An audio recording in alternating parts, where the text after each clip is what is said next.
Okay, we have Stephan Livera on the podcast with us. And Stefan, thank you for doing this. You don't know us, so I really appreciate you doing this. And for those people who have not heard of you before, can you give kind of just a quick backstory of how the heck are we speaking to you right now? How did you dive into this podcasting world? What are you doing with your life right now, Stefan? Well, yeah, firstly, thank you for inviting me, Tom. My name's Stephan Livera. I'm mostly known for my podcast, Stephan Livera Podcast, which is a show about Bitcoin and Austrian economics. I am also head of education at swan.com. Now, in terms of how did I get into this whole world, I was already skeptical of central banking and of fiat currency. And so when I had that moment in late 2012 for me, I came across this article and it just kind of spelled out the vision of Bitcoin. It sort of spelled it out saying, hey, actually, this thing can challenge central banks, right? Like most people, I disregarded Bitcoin, or I'd seen some random news articles, but I'd never really looked deeply into it. I just figured it was something like World of Warcraft gold, some kind of in-game currency, whatever, who cares? But that article, December 2012, that was the moment for me. That was when I took the so-called orange pill. Now, from then on, I couldn't stop talking and shouting from the rooftops about Bitcoin. And so I have been, trying to teach anyone I can about Bitcoin, Austrian economics, and the philosophy of libertarianism. And so these are the things that I'm often doing nowadays. I'm obviously speaking at podcasts and on conferences and all kinds of things just to educate about Bitcoin. I started my podcast in 2018, and I have used that really as a vehicle to get out there and teach people about Bitcoin. I've had millions of downloads by now, and many of those people who I've helped teach have now gone on to teach many other people themselves. And so when you talk to people about libertarian, and I want to thank you, let's put this on the record. You're one of the podcasts I listened to that made me go deep into Bitcoin in 2020, because I think it was listening to you. And I remember thinking, oh, this guy sounds pretty smart. He seems very intelligent with his concepts, seems well-researched. What am I missing? Because at that point I was transitioning from dismissing Bitcoin to deciding this was going to really be part of my life. So thank you for that, Stefan. Hey, you're welcome. Yeah. I think actually, you know what, while we're here, I'll mention one thing just on this topic. I think this is probably an important concept for a lot of people. And I think a lot of the listeners, a lot of your listeners are probably in this camp, right? So most people just want to follow the herd, right? They just want to follow the tribe, and they would rather be wrong and with the tribe than correct and on their own, right? And I think this is one area where probably if you're a listener of this podcast, you're maybe a little more open-minded and a little more willing to kind of challenge things.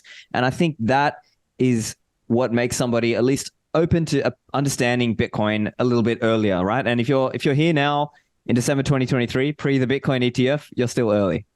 It's interesting you say that, because I actually had someone question me about this concept. They're like, Tom, you guys are essentially a real estate brokerage. Why are you spending so much time talking about Bitcoin? And I kind of have to remind them that the reason the real estate brokerage started was because we were really trying to outpace debasement of the fiat currency. I mean, essentially, real estate was a vehicle and still continues to be a vehicle with its leverage to outpace that debasement. Correct. But Bitcoin came along and we thought, oh my gosh, this is another thing we can add to our toolkit that is extremely powerful that we should no longer dismiss. And so, yeah, ultimately, we are trying to get people to think critically about economics, life, government, the world. Actually, let me ask you something then. I didn't think I was going to go here quite this early. You talk about libertarianism quite often, and I think you bring up the term anarcho-capitalism. Right. For someone who has not been exposed to that concept or even those words before in that phrase, can you describe what that is and why has that captured your imagination and attention? So in 2 words, it's privatize everything. So not only is the food being privatized, we'd have the roads being done privately. We'd have equivalent of national defense being done privately, insurance privately, education, hospitals, everything, just privatize everything. And I think that may sound quote unquote extreme, but at the same time, consider the reactions and the interactions that most of us have in our day-to-day lives. You're just buying coffee from the guy, you're doing this, that, and the other. A lot of these things they didn't need the government to take place. And so for me, it's more just, I view that as something that would be good to work towards. Now, to be clear, I think it's unlikely that it happens in my lifetime, but I think it's sort of like this idea that what if we could have a society where all the trades and interactions were voluntary, as opposed to in the government context where it's sort of a forced trade. You have to pay them the taxes. You have to obey Trudeau's laws. You have to, do this, that, and the other. When really, I think the market is a much more efficient and ethical way to go about it. So there's probably two main prongs there. One is an ethical approach of, hey, I'm not going to steal from other people, and I'm not going to try to use the state or the government to steal from other people for me. I'm going to try to do things in a voluntary context. And so it's coming from a viewpoint of private property is very important, and we should try to do things voluntarily. I think that's kind of, if you can sort of grasp those ideas, the other concepts can sort of flow from there. But ultimately, if people are looking for detailed explanations on how could things work with like a decentralized, quote unquote, national defense and things like that, there's all kinds of books and research and things like that we can go to. But it's sort of the first principles idea is more about who is the true owner of your body and of your property. And if you are the real owner of it, then other people shouldn't just be able to regulate you or tax you without your consent. And so what would be the primary pushbacks you typically get? I would think for a Canadian, they might just think of healthcare. So do you think that's completely private? Because some people I think would go back to you and say, oh, okay, all right, Stephan, like it would be nice if my neighbor breaks his arm and doesn't have the ability to pay for it. I'd like him to be able to get his arm fixed. So you're saying no, in my thinking, everything's private and it's up to every individual to take care of themselves. Right. Now, to be clear, there's still a role for voluntary interaction, private charity, family, community, church. And historically, there used to be this thing kind of like private welfare states, right? It used to be called mutual aid societies or beneficial societies. And this is actually what people used to do pre-government welfare state systems and government healthcare systems. So that's just an example of the kind of thing that could happen. And here's the other point I would make. I think, sadly, with government regulation, it has raised the cost and reduced the accessibility of many of these things. Mm-hmm. And I believe in a world with fully free markets, we would see prices coming down over time, right? And I know you have spoken with Jeff Booth, and he speaks about this kind of deflationary future. I'm also a proponent of that idea. We're going to be moving into a world where if you are hodling Bitcoin, the prices of things are just going to be coming down over time. And so we're going to be in such a prosperous world that when your neighbor breaks his arm, there'll be a very cost-effective service that even if he can't afford it himself, his community, his family, somebody else can just stump up the money and make that happen. And as I've said, anarcho-capitalism to me is kind of like the theoretical ideal. I don't know if it happens anytime soon. Sure.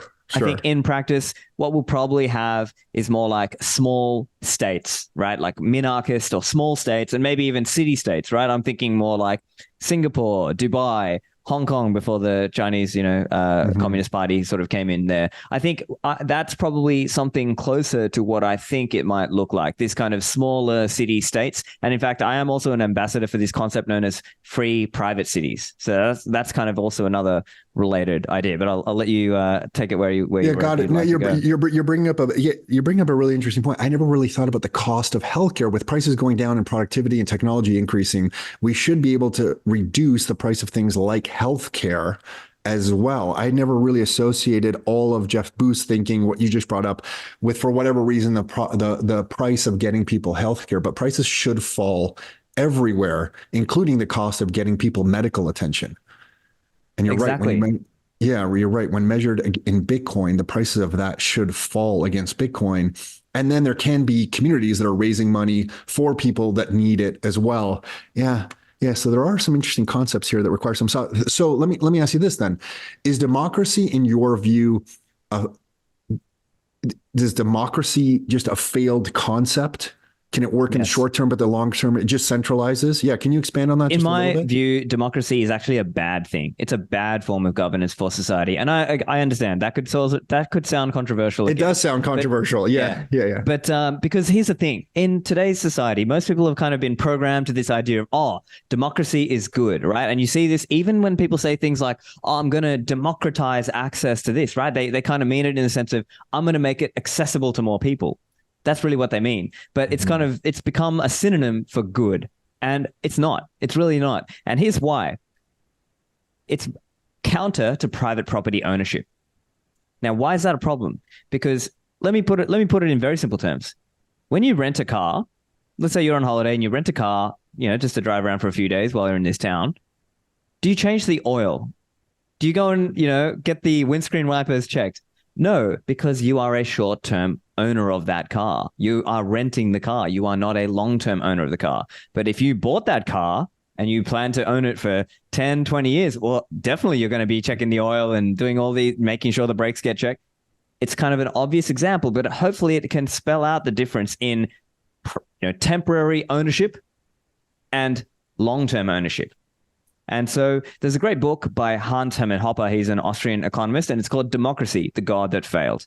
And so in that book, he spells out why, in many ways, democracy is kind of like a soft form of socialism. And that if you truly believe in capitalism and private property, you should be anti-democracy. Why is that? Because what happens is, in a democratic system, the elected ruler, let's say he's there for 3 or 4 years, he's just going to pillage the system and take as much as he can. And even many of those people in this context, this system is not set up for them to succeed. Whereas if somebody treats a territory as his property, he cares about the long-term value, because it's not just about him. He's thinking about, oh, okay, I want to have this and pass it down to my son. So I want to make sure I'm not just going to sort of pillage the thing and, do this kind of, short-termist thinking. I'm going to be thinking about the long term.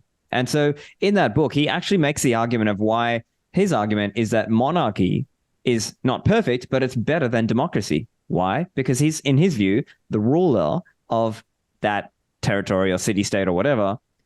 He is incentivized to care about the long term. He treats it like his property, and he thinks about the long term. Whereas sadly, many parts of the world that are democratic, they really do just treat it like, hey, let me loot the treasury. Let me pillage. Yeah, let me pillage this thing and get as much of it out there and take the benefits. And we've all heard these stories of politicians who maybe they commandeer government resources for their own benefit, whether it's government planes and cars and food and not all the nice things for themselves, because they've only got the 3 or 4 years in there anyway. And they're just kind of pillaging what they can while they still can.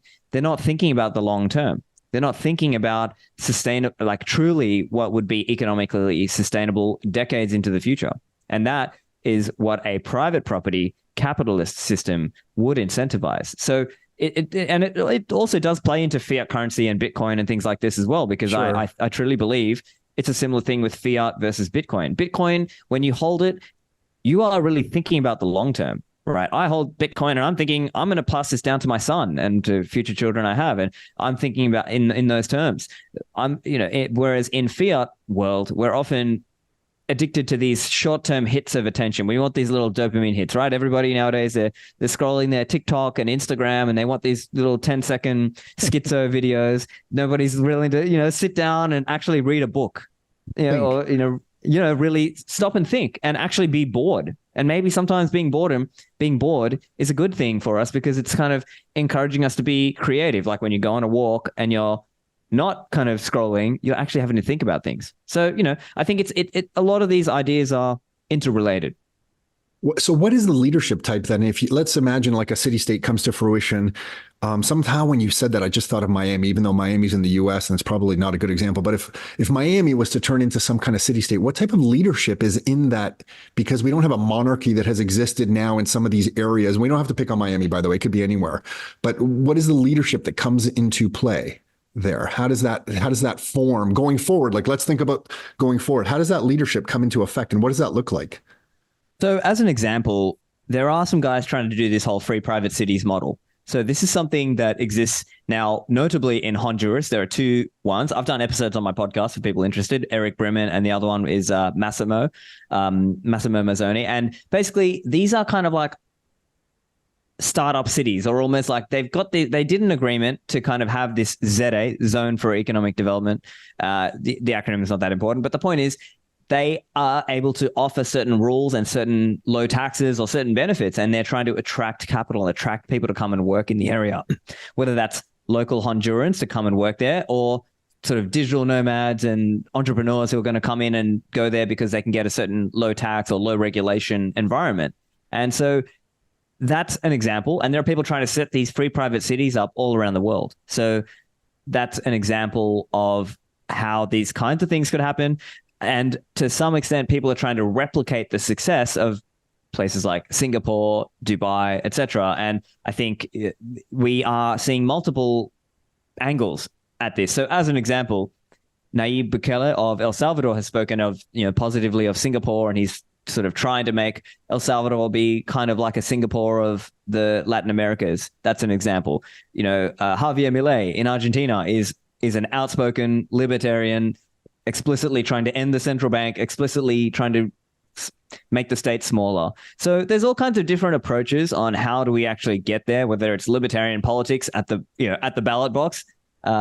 There's the kind of culture war approach. There's the set up a free private city. There's the free state approach, the Free State Project, which is New Hampshire in the USA. So there's all kinds of different ideas. And I think Bitcoin is going to play a role in all of these things.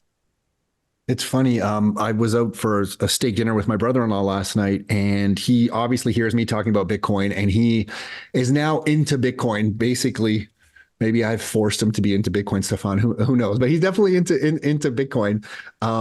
But he asked me something interesting. He's like, why do you and other people just keep talking about this thing? Like, I don't understand. Like, don't you have it all figured out? And I'm like, Mario, there's so many layers to this thing. You don't understand. So can I just pick your brain for a second here? What is on your mind when it comes to Bitcoin today? Is it like BitVM that, recently went out there? Or is it like just maybe the drama with ordinals or Lightning Network? Could you just talk about some of the things you're paying attention to right now and share those? Yeah, sure. So, I mean, there's the ever-present aspect of, okay, government debt and how unsustainable it is and how many people are going to come into Bitcoin. There's the Bitcoin ETF stuff. Everyone's, the consensus seems to be early January that the US Bitcoin ETF is going to get approved, or multiple ETFs. Are you a fan? Yeah, where are you on that? I don't actually know your opinion. Are you pro ETF? Do you could care less about it? I mean, we can't stop it. At the end of the day, there will be a lot of people who use it. Of course, I want to encourage as many people to self-custody as possible. Sure. But I understand there will be a lot of people who that's a bridge too far, at least now. So I'm viewing it like it's a funnel, and there's going to be all these new people coming in, and they are maybe high net worth people, and they've got their E-Trade terminal or whatever it is, and they can just buy the ticker. They can buy the BlackRock, whoever, Fidelity, whatever, and that's enough to give them comfort, right? Because it's BlackRock, right? In their mind, that's a good name from their perspective, and so they'll buy that BlackRock ETF. Then later they'll realize, wait a minute, actually the fees on this are kind of high. Maybe I should go over to Swan Bitcoin and buy Bitcoin with Swan or whoever, and have it on my own hardware wallet or in my own multi-sig vault. So, I mean, that's an example with the ETF. Of course, like this ordinals and inscriptions stuff, I mean, it's kind of bringing the conversation around what are Bitcoin on-chain fees going to be? And that is bringing up the conversation for people around what is the purpose of Bitcoin? Is it about money? Should it be about financial transactions or sort of data storage? And I think most people would have this view of it should be mostly about the money, but there are other people who have this view of, I want to be able to use it for this data storage thing. And then that in turn is also bringing up the conversation around accessibility of Bitcoin, because on-chain fees were spiking. Now, I think as we speak today, in fiat terms, it's probably about $10 to get a Bitcoin on-chain transaction into the next block. But it did spike up to around $50, $60 per transaction. Now, for some people, that's just, it's not affordable for them because maybe all they've got is $200. And if you're going to spend spend $60 transaction fee on $200, it's kind of obviously not worthwhile. But on the other hand, if you really zoom out and think about what Bitcoin is on a long-term time horizon, that's a bargain, right? We're talking about moving it's like luxury real estate, or it's like it's like transacting this extremely premium thing. And so I think that's also sort of pulling back up some of the conversations that were had around the block size war, because in the block size war days of 2016, 2017, there was a lot of consternation and argument amongst the community because people were saying, oh no, it should just always be cheap transactions. And others saying, no, you're missing the point of what Bitcoin was or is, that it's not just about having cheap transactions. It's also about retaining these important elements of decentralization and understanding that people would be willing to pay $50, $100, even more than that per transaction. But there are people who are new and they weren't around in those days. And so now they're sort of understanding, or at least going through that same conversation. Yeah, it's tough to get someone to make the leap that to acquire something that is pure digital scarcity, that has the ultimate scarcity. How much would you pay for that? And it is difficult to make that leap. It took me a long time to kind of get there. Like I was so focused just on the price of Bitcoin, the volatility of the price. It was just that fiat mindset. It does take some effort to make that transition to understand like, oh my gosh, I am Yeah. buying my family is owning a slice of this very finite thing that can never be changed. And to your point, I can pass it down through generations. When you start thinking of Bitcoin as that, the whole world changes. Yeah. It But you're all right. makes sense, right? It's very difficult to make that change. So like the fees that you're going to pay, can you imagine settling, what is the value to an institution that's settling maybe 10 million, 20 million, 50 million, $100 million globally, in 10 minutes? Are they going to Yeah. pay $100 is $60? a rounding error for It that. doesn't matter. It's I nothing. don't think we're going to be interacting with the main chain all the time. So, okay, let me ask this then. Is Lightning something that you are paying attention to, that you care about? What can you tell Oh, everybody about 100%. Light? Okay, and so I've for been a those long people, time fan of Lightning. Go on. Yep. okay, yeah. So for those who are not familiar with it, can you just describe it and maybe explain why you're paying attention to it? Yeah. So Lightning is this idea of instead of trying to do all the transactions on chain, we take those a good portion of those transactions off the chain. So in very simple terms, you can open a channel with somebody and sort of think of it like we have an abacus between us. And let's say I put 50 million Satoshis into that channel between you and me. And then I want to pay you 1 million Satoshis. Well, we just kind of move some of those beads and the abacus from my side over to your side. But here's the other complicated thing. It's not just between you and me. It's actually a routed network. So you might have a channel with somebody else, and then I can route through you to that person. Now, there's a lot of technical stuff. You don't really have to understand all the deep technical stuff. You just use a Lightning app and it kind of handles that in the background, right? There are consumer grade applications. As an example, Phoenix Wallet is a good example there, where they handle all the complexity in the background. You can just pay and receive on Lightning. And the net result of it is that you can do less on-chain transactions, right? So as an example for me, when I'm earning and spending Bitcoin, I might only do 1 or 2 on-chain transactions per month. So as an example, that might cost me, $20 or whatever. But then when I am actually spending on off-chain on Lightning, we don't have to it's like all those transactions don't have to hit the chain. We don't have to do everything on chain. We just kind of have to do 1 or 2 to kind of open, close, or manage a channel. And so on net, I might do 1 or 2 transactions per month on chain, but I might do dozens off chain using Lightning. And so that's kind of the high level idea. Now it's been around for a while. I believe the white paper came in 2015 or so. Mainnet was in 2018. And so it's been a journey. And I think in fairness, the view of who is going to use Lightning has shifted also. I think this idea of B2B Lightning has become a lot more popular. It's sort of seen like now maybe it makes a lot more sense for businesses to use Lightning to settle between each other. And there may be underlying customers who are customers of that business.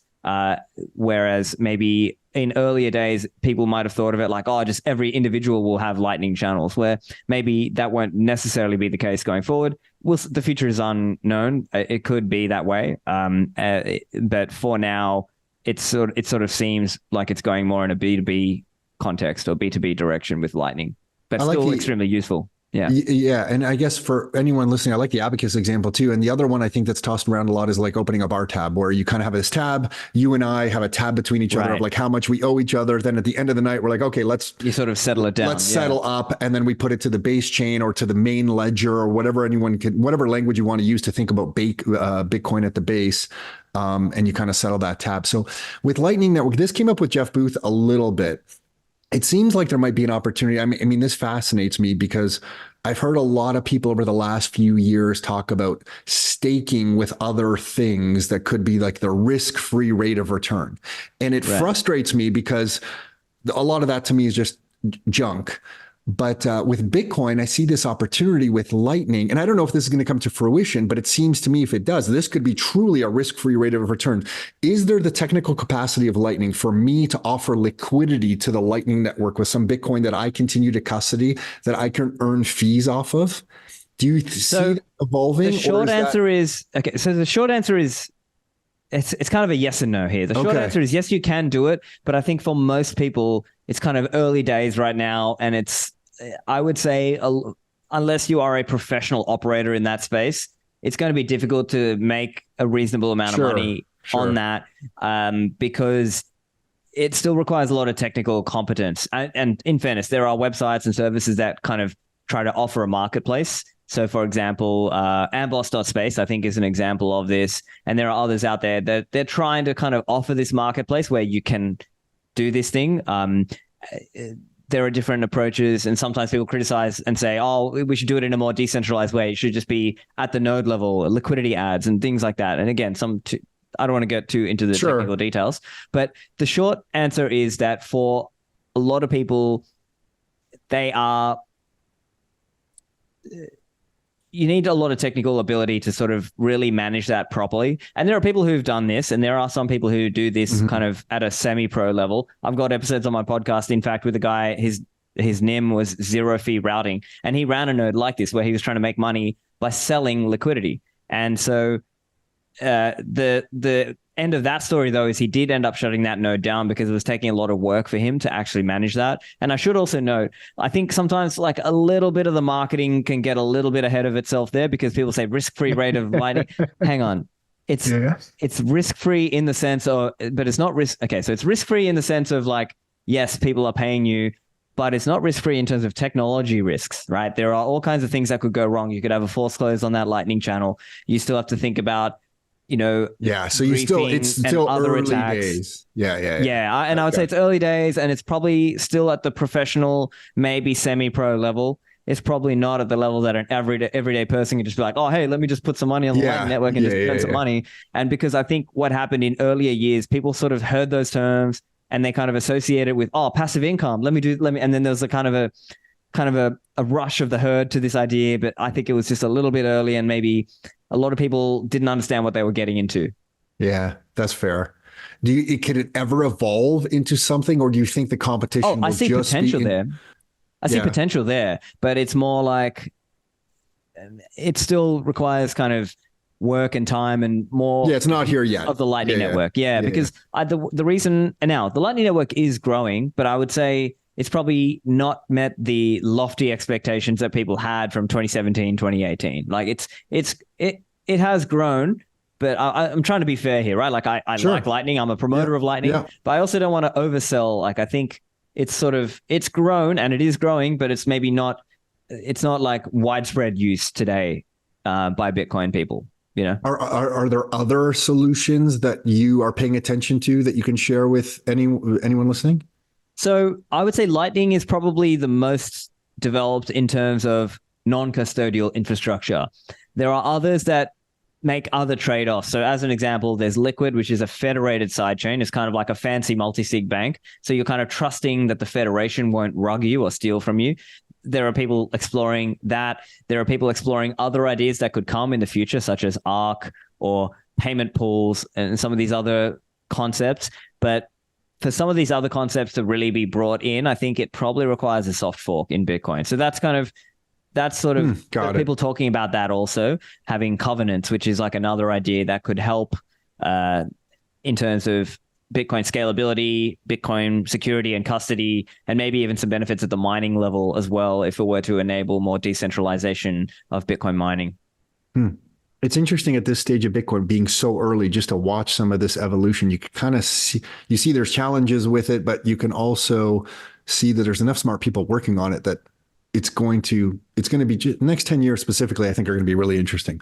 For anyone dealing with Bitcoin today, are there any general privacy tips that you could share with them, just that are good practices to follow? So the general ones are: 1, do not reuse addresses. 2 is, if you're focused on privacy, you have to think about your threat model. And that means who am I trying to be private from? If I'm just trying to be private from a merchant or from kind of a low-level surveillance, then maybe you take different steps to protect versus somebody who has a more serious threat model. People who are focused on privacy may purchase coins without KYC as an example. So they may do that. And they may use coin join techniques. So this is a privacy technique that they can use to obfuscate the history of their coins that they hold and that they are spending with. It's a bit of a journey. It does require a little bit more of a cost and a little bit more work to understand how to do it and how to do that stuff correctly. I believe you can do it, but I would say for a lot of people, they're just more focused on just stacking, like just accumulating, just acquiring the Bitcoin and hodling, and sort of they're focused on the longer term. And I think privacy is a difficult area because it's one of those things where you can make just one little error and then all this other stuff is undone. So but I mean, the high level tips would be don't reuse addresses, try and accumulate some coins without KYC. Even if you have KYC coins, maybe you can have a separate stack that's non-KYC as an example, and you can use privacy wallets and privacy techniques such as coin join and other related techniques. And then what do you mean when you say, and I know this is maybe pretty basic for you to answer, but what do you mean when you're telling people don't reuse addresses? Can you just explain that? Right, good point. So when you self-custody Bitcoin, so what this means is, as an example, you get a Bitcoin wallet and then it can generate an address. So think of that like, that's like your, I mean, again, oversimplifying, but it's kind of like your bank account number.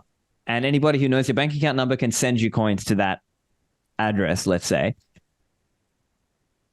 Now, with that wallet, you hold the key, so only you can spend out of it.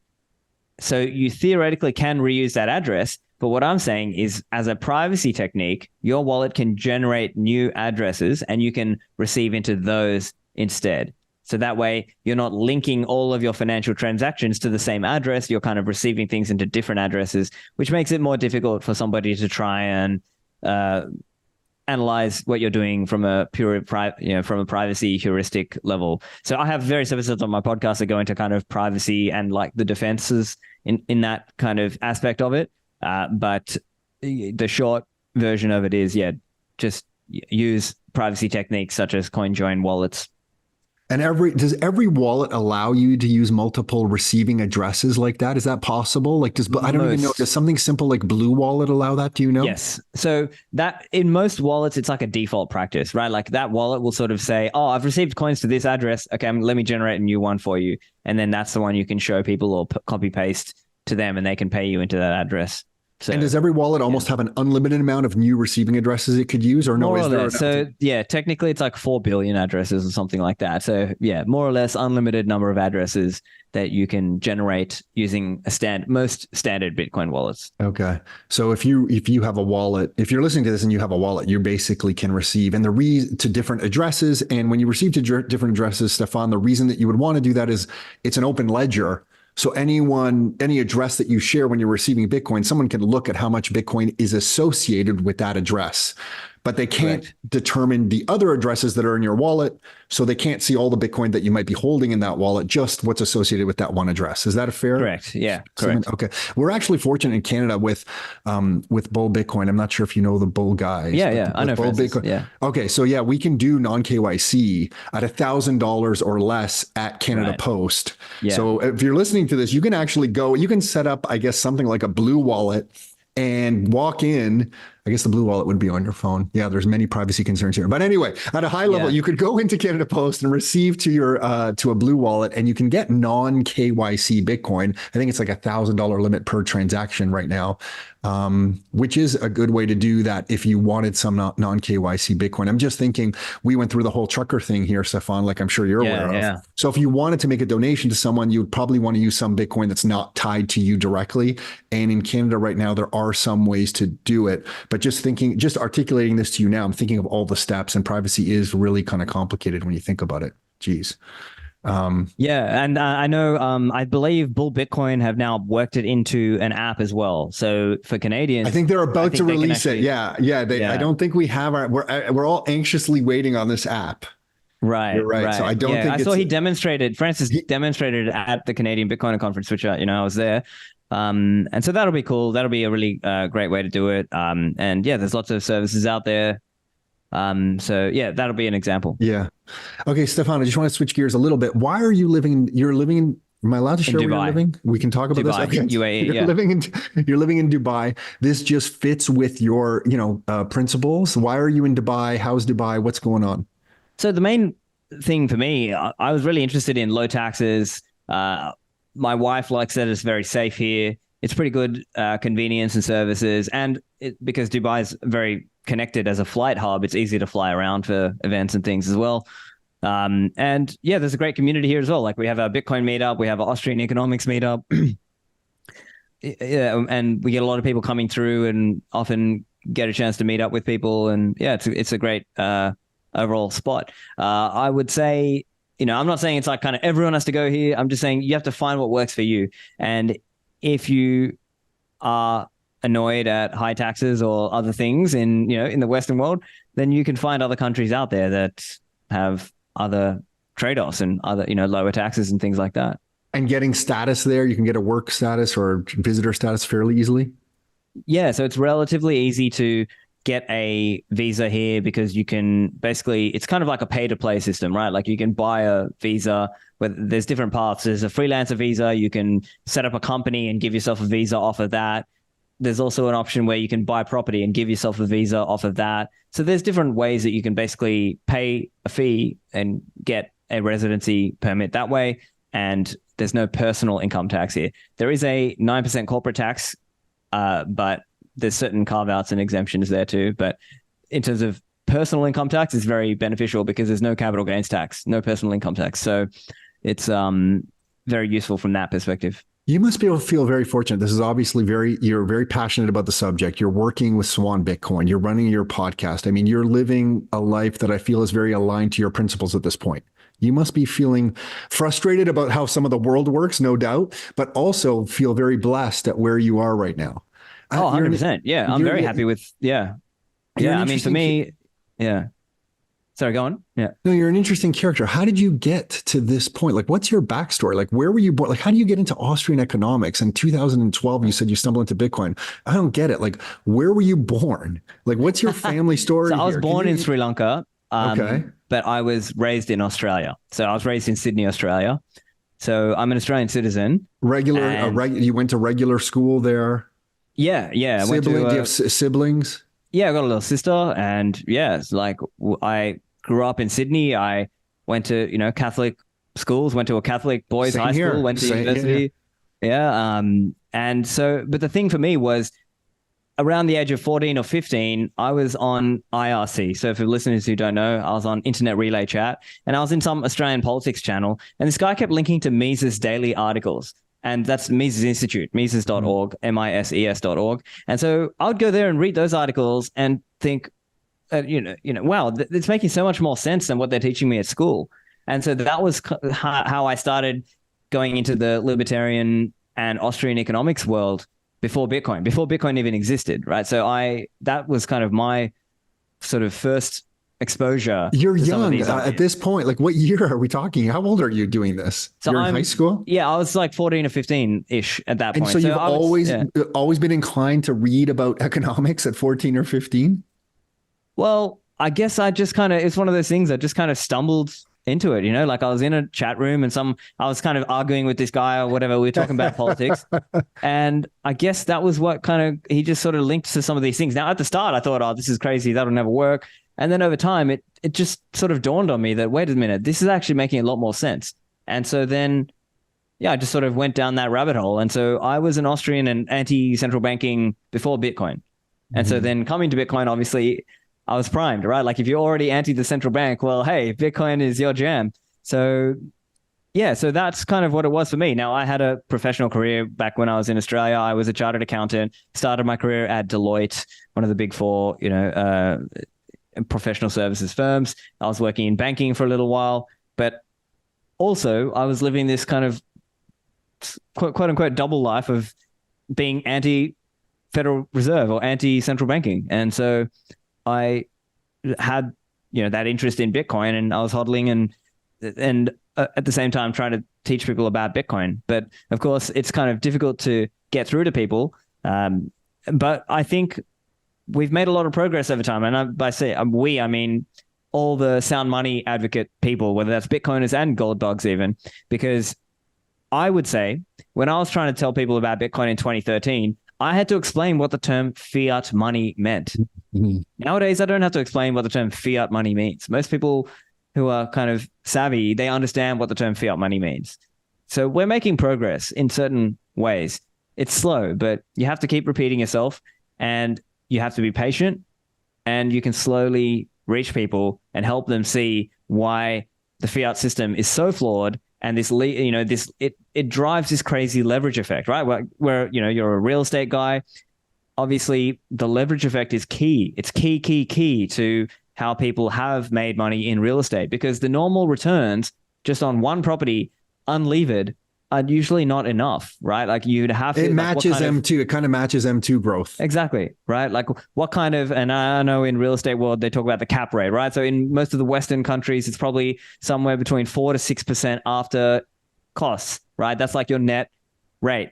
No one's getting rich on 4 to 6%. But No, what you need the happens is leverage. if You need the yeah, leverage. but if you, once you lever up and now you're talking 5x or 10x, okay, now you're talking something serious, right? And that's kind of where people start to make a lot of money out of real estate. And then of course, once you get to bigger and bigger deals, maybe not just residential, but larger commercial level deals, or just kind of big residential deals, I can understand. Or again, I'm not an expert in that world. Obviously, you're an expert in that world, but from what I understand, that's where you get this benefit of unlocking bigger multiples, because now you're dealing with another class up, and so that is all a consequence of fiat currency. It's all downstream of the printer, which is sad in some ways, but it's also a good thing that we're all learning about it now, and more people are able to really grasp what is this problem? Why is it that the average person can't even afford a house in many parts of the world? And you're in Canada, I know, the Vancouver property market and probably Toronto as well are famously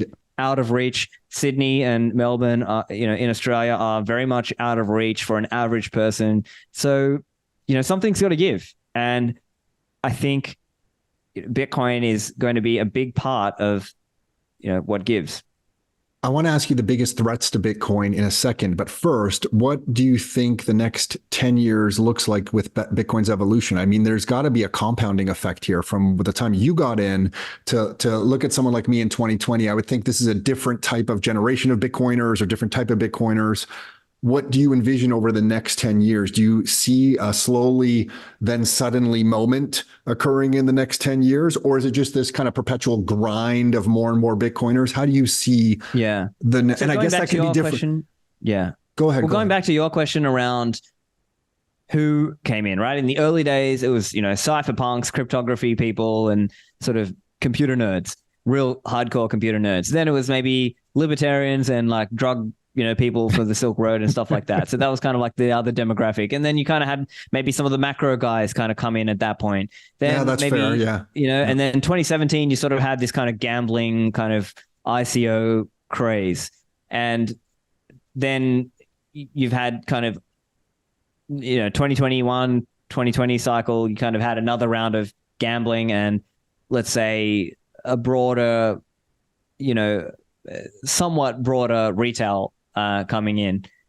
I think high net worth investors are going to come in this next big cycle. I think the investor class, especially with the ETFs available, I think that is going to be the next kind of big wave of people coming in.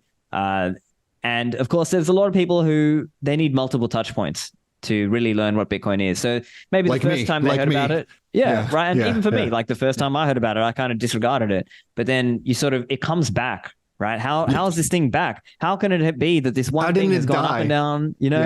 I thought it was dead, right? That's what people think. They think, oh, it's gone down 50%, it's gone, it's never coming back, blah blah blah. And the next thing, it's back, and now all of a sudden, there's a whole new round of people who take it seriously. So So to answer your question about what I see over the next 10 years, I see more and more cycles coming. So we've had cycles before. I believe we're going to have at least a few more cycles. So, and by cycle, you mean kind of like waves of the fiat adoption. Price of it? Waves of adoption. Got it. Yeah, that too. I mean, and that will be reflected by seeing these kind of big price waves, because what happens is people are herd animals. They see everyone else run in.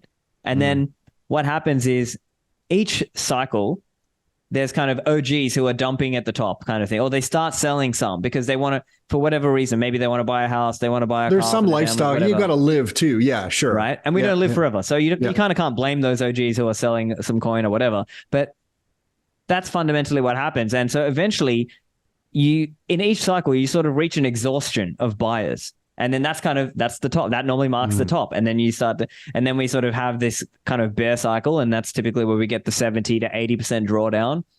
And some of those people who came in, some of the new coiners who came in that run up, in the heat of the bull run, they didn't really know what they were buying. They just kind of bought this thing. But in that bear cycle, then they start learning, oh, okay, let me watch some podcasts. Let me read some books. Okay, now they've learned what this thing actually is. And now they become a stacker. And now they sort of help set the floor the next time. And then in a few years, we sort of rinse and repeat all over again. And that seems to have been the cycle that has played out. And I anticipate we probably have a few more go-arounds of that to come in terms of Bitcoin world. Now, in the broader macro world, it's hard to predict because realistically, there's too many moving parts, right? What does the central bank do? What does the government do? What do people do? Do they stop buying government bonds? Do they sell government bonds? Do they all run to Bitcoin? I mean, I wish they would, but there's too many things that we can't really predict. Difficult. So it's such a confidence game in the fiat world, and so many people in the fiat world, pension fund managers, they're just dictated by what they're allowed to invest in. But you're right, when you're describing the waves like that, I guess the waves are getting larger or broader. They are kind of attracting. I think next year will be interesting to see, I think, with some of the new accounting rules, if some corporate treasurer somewhere look at what Michael Saylor has done and say, okay, maybe I'm going to put some on the books here. What do you think? Is that a trend that you're interested in seeing? I assume you are next year. Yeah. I mean, I think at the end of the day, it's the Michael Saylor MicroStrategy use case, I think, is going to be a very popular one. There will be a lot of businesses and high net worth people who just, hey, let me just buy some and store some. Just hodl, buy and hodl. That is the use.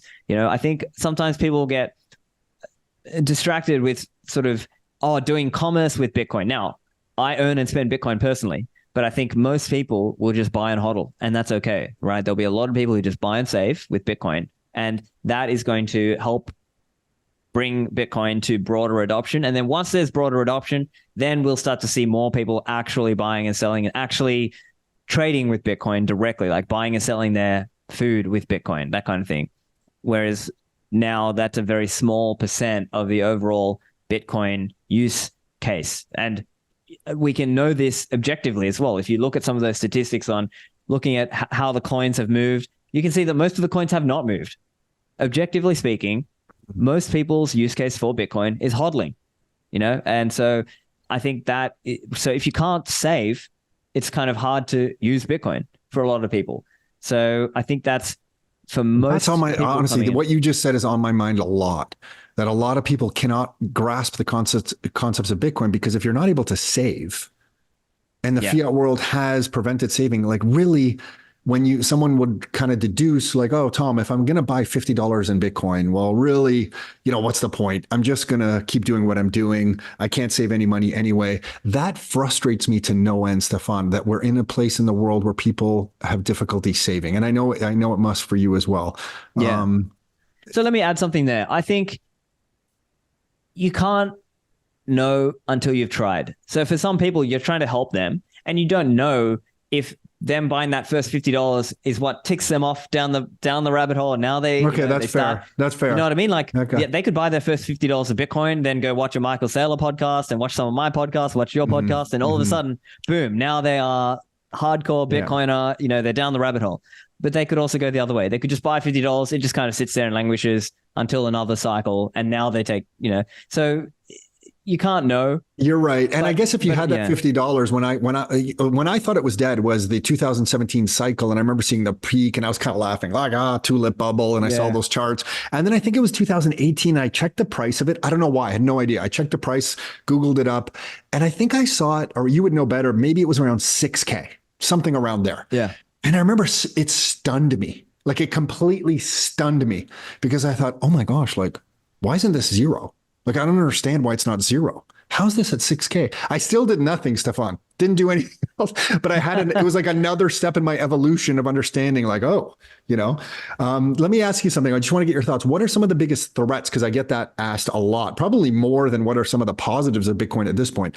What are some of the biggest threats to Bitcoin we could take this in a lot of different directions. I guess there could be nation state threats. There's all types of different threats, but what are the top ones that come to mind for you? Are there any? I don't really see a lot. I mean, yeah. So why is that? Maybe. Why? Because it's been attacked in different ways over the years so many times because already? I sort of see it. It's okay, maybe regulation, like government regulation and government, trying to sort of slow Bitcoin adoption at best. But everything that they will try is temporary at best. They tried to ban mining in China how many times? And then there was that big time in 2021 where they said that, where they thought, okay, this is it. It's definitely banned. And even today, it's probably still 10 or 15% of the Bitcoin mining network hash rate is coming out of China. In Nigeria, in Pakistan, in India, they've made attempts to try to shut off the on-ramps, and people went to peer-to-peer. So I really don't see it. Like what about in the US talking about those big mining pools? I see that online a little bit now. Like, oh my gosh, there's 2 mining pools that are just so big, and they can start choosing. So people talk about like Foundry plus Antpool. Now, to be clear, Foundry's in the US, Antpool's I think in China, and so even that is kind of like how you're going to coordinate across different states, right? But ultimately, I think there's a lot of people in Bitcoin who are working to keep decentralizing, and I think they are succeeding in that aspect. As to whether government can successfully capture Bitcoin, I think it's unlikely. I think it's very, very unlikely. Just given that there's not really a central capture point to go after, right? Whereas historically, when it came to like Liberty Reserve or e-gold, the government was able to shut those things down. Whereas with Bitcoin, I don't really think so. And so I think it's just going to go elsewhere. It's going to go to other countries. There'll be other adoption, even if certain countries try to crack down harder on it. And they'll be excluding themselves from the benefits of Bitcoin. And that'll be a big cost for them longer term. So, I just don't really see any big threats, to be honest. Like, I think, maybe you could say if people get complacent, right? I think maybe that's probably the one you hear some people talk about, this idea that, hey, if a lot of Bitcoin people just get complacent, then maybe something could happen at that point where they try to compromise things somehow. Yeah. But even then, it just seems like, how are they realistically going to stop it, right? Ultimately, there are people who are running Bitcoin nodes all around the world. There are people who are hodling all around the world. There's people using multi-sig all around the world. There's kind of all sorts of, contributors and people working. Yeah, there's not one, for anyone listening who doesn't understand, there's not one single on-off switch to say like, okay, I'm turning this off. And that's what I didn't understand for a long time, as embarrassing as that is to admit, Stefan. I didn't get that. I didn't understand the decentralized and the power of that. So that's kind of, once you understand that concept, you're right. The US or Canada could say, hey, listen, it's just completely banned. But it's just Canada not participating in this thing. It's not like Bitcoin's going away anymore. Yeah, exactly. And what we're seeing is people play the jurisdictional game, right? If they see it like, hey, taxes are high in this country, I'll go elsewhere. Especially once people have sort of started accumulating Bitcoin, and then they see, oh, wow, it's kind of done well for me. Why do I need to stay here? I can go somewhere else. So I just don't see, I think the more likely case is just that more and more people come to adopt Bitcoin, and they just treat it like they're upgrading their savings. They just upgrade their savings into Bitcoin, and they just keep saving, and they live their lives. Nice and simple. You're right. Absolutely. Okay. On that note, Stefan, where can people find you? What are you, the podcast, what you're doing at Swan? Can you just talk about that a little bit? Yeah, for sure. So I do the podcast. I do Bitcoin and Austrian economics, like we've spoken about. And so people can find, in my back catalog now, I've done over 500 episodes. So people can just sort of, if they're interested, they can sort of go back to my early episodes and just kind of pick through. You don't have to listen to all of them, obviously, but you just kind of pick through what's interesting. And that might be a good way for people to on-ramp. A lot of people have effectively on-ramped into Bitcoin by doing that, whether that's Bitcoin developers, entrepreneurs, investors, all kinds of people. And of course, at Swan. So Swan, we make it easy for people to buy and learn about Bitcoin. We also came out with a course recently. So this might be interesting for some listeners. It's swan.com/welcome. So that's an easy one for people. Less than 1 hour. It's nicely curated in a nice course format for people. So swan.com/welcome is a great welcome to Bitcoin course for people to get started and learn about Bitcoin. Stephan, thank you very much for doing this. Please keep what you're doing. There's a bunch of us out here who you don't know who are taking a lot of benefit from you. So thank you. Really, really No appreciate worries. it. Thank you, Stephan. Thank you. Thanks for having me. Hey, thanks for tuning in. You can find every new episode of the Your Life, Your Term show on all the major streaming platforms. So Spotify, iTunes, Google Play.